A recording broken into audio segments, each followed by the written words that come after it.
สาธุทำกันแทนกันซอยเรือเป็นกันกันพี่น้องเฮาเราอันนี้ก็ถือว่าเป็นที่เล่าของเราบนที่เล่าช่วยกันอีกทีนึงพี่น้องเฮาช่วยกันตกช่วยกันย่อคือภูเขาว่าจากพันน้ำน้ำช่วยกันไปเย็บกันช่วยกันเองกันแย้มยามเสียชีวิตก็ช่วยกันเมียนมัดอัฐิพี่น้องเฮาอาศัยคนสมานสมัคคีคมหักคมแพงซอยเรือเสื่อมกันในกันพี่น้องเฮาสมเอาเป็นคนลาวเศร้าพุทธพี่น้องเฮาโบวันอยู่หมองในเดือนในอารอดตายเอาทั้งอดีตปัจจัยก่อนเกี่ยมไปเอาทั้งเป็นเดินเราไม่คิดไฟลงมาก่อนเราไปกันเอาเรื่องยกใส่กันย่อใส่กันอีกเป็นเปิดนำกันว่างรุ่มนะกันตรงแต่งอีกตัวนี้ให้เพื่อนพอสำลานกันคำเมามันเกียรตินายคำสุดท้ายของชีวิตทุกคนพี่น้องเฮาหลับรวยเงินคำมีรถมียนต์มีไอ้หน้าหัวสวนในเมืองจากไปแล้วก็เอายังไปนำอะไรสักอันเดิมพี่น้องเด้อที่จะเป็นเสวยคนบุญหรือว่าคนกรรมที่สร้างไว้ขันเท้าสร้างบัวลายก็อาศัยดูใส่ลานเป็นผู้สร้างผู้ทิพย์สืบต่อที่พี่น้องเขาเพื่อทำบุญให้ทานตั้งเขาปฏิบัติกันอยู่ตรงนี้พี่น้องเขาขันเท้าบเสื้อบนถือของหมอพี่มือกองนะครับกับผู้ใดเคยเห็นผลงานแกอยู่เนาะอันนี้เป็นนี่เพิ่นยังสิทำพิธีแบบสมัยโบราณนี่ครับบ่ได้ใส่เม่นหรือบ้านเฮานะครับว่ายังเขาอันนี้เป็นเขาบ้านเป็นภาษาบ้านเพิ่นเพิ่นเผาแล้วแล้วก็เอากระดูกเส้นหมอหนึ่งเขาขุดแล้วก็ฝังเฮ็ดแบบนี้พะนะอันนี้ประเพณีบ้านเพิ่นด้วยพี่น้องบ่ได้เฮ็ดชาติคือบ้านเฮาเด้ทางกักษาด้วยน่ะแม่นกระดูกคนตายเพิ่นบ้านนอกก็เป็นธาตุนะอันนี้ครับพี่นี่บ้านไผ่บ้านมันเนาะพี่น้องเนาะคือขันเผาแล้วเอากระดูกมาใส่หม้อหนึ่ง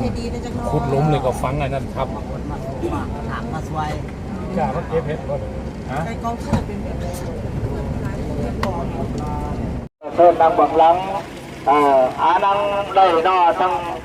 บนตัวทั้งอะไรเป็นนางเมืองนา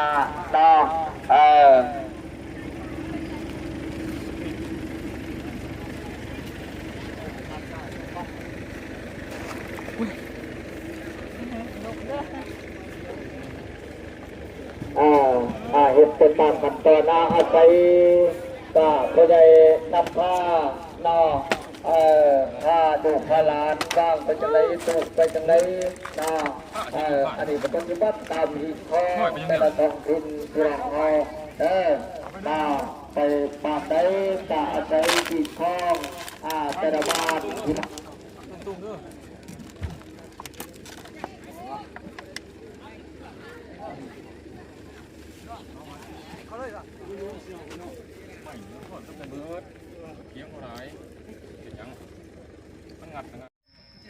โอตาสะภะคะวะโตอะระหะโตสัมมาสัมพุทธัสสะนะโมตัสสะภะคะวะโตอะระหะโตสัมมาสัมพุทธัสสะนะโมตัสสะอะระหะโตสัมมาสัมพุทธัสสะมณิจจาวัตสังขาราอุปาทวายธรรมิโนโอปัสสิตาวานิโรสันติเนสังอุปาสมโมทุโกอานิจจาวัตสังขาราอุปาทวายธรรมิโนโอ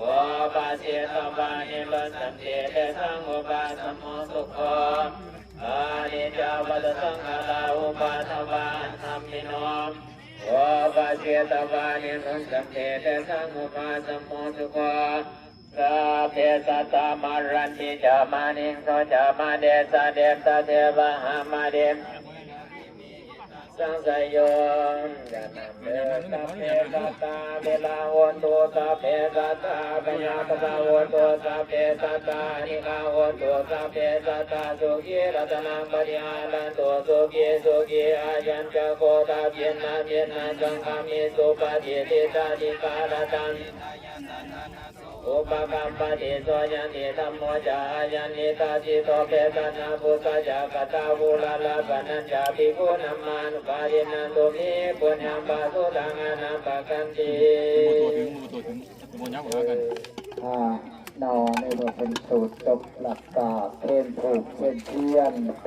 ให้พระอาจารย์เขาว่างหลังจากพระอาจารย์ว่างแล้วก็มอมตัวบวชตูว่างมอมตัวบวชตูว่างแล้วก็แม่ขาเขาว่างเนาะตั้งจับเป็นขาว่างแล้วก็ขอเชิญอาจารย์การปกครองพร้อมด้วยเท่าแก่อายเอ่ยน้องเพื่อนมิตรสหายเขาว่างน้องพี่น้องเขาการว่างถูกว่างเพียนคมไม้เพิ่นกว่ามาอวยพรให้ผู้ที่จากไปสู่สุคติไปสู่ภาคภูมิที่ดีเพิ่นพี่น้องเขาเด้อเพิ่นใจสูงในเมื่อเพิ่นจากโลกนี้หนีไปสู่โลกใหม่พวกเขาเป็นลูกเป็นหลานจงจดจำจือไว้บุญคุณใจยาสิเดิมให้จะสร้างจือไว้สร้างต่อกองกุศลผล ไปสู้ที่สอบด้วยหมอเด้อไปเมืองฝ่าเมืองสวรรค์บุญเดียวโอ้ย เป็นเทวดาเด้อพ่อเตี้ยเอ้ย เอาไพ่ไปให้มันเบิดจากพี่จำลองจากพวกหมอไอ้หมอไป เป็นดาให้จะจำจือไว้เมื่อนาจาสิเดิมเจ้าแล้วอันนี้ก็คือว่าเป็นที่ของประเพณีในเมืองญาติพี่น้องว่างกันต่อทาให้หน่วยอับพิดสอบเป็นเมียนสถานที่คนจะว่างเพิ่มถอนพี่น้องเขาเด้อก่อนที่ว่างเพิ่มด้วยว่าลอดทากับติดตามฟังไปน้ำมาดีกับตังนายทำจำภาพเป็นอีกทีหนึ่งพี่น้องเขาพี่น้องทางนายทั้งของพวกเป็นบอกใจทำอีกทีหนึ่งทำคณะวนาทิมพญานาญาณเขามาจากประเทศไทยเด้ออันนี้ก็คือว่าทางนายทั้งจำภาพเป็นยึดเลยกาอาศัยความสมานสมัครที่พ้นพรนิมนต์สู่สุนทรไฟเพื่อว่าใช่เป็นชิ้นหรือโซล่าที่ ว่าปฏิบัติก็ร้องเพลงพอที่ร้องเป็นชิ้น ไปสวรรค์เด้อพ่อเตี้ยเอ้ย ไปคือสวรรค์ต้นฟ้าแล้ว บ่เข็บบ่ทุกข์บ่พุ่นน่ะเป็นมือของอยู่น้ำพุ่นน่ะ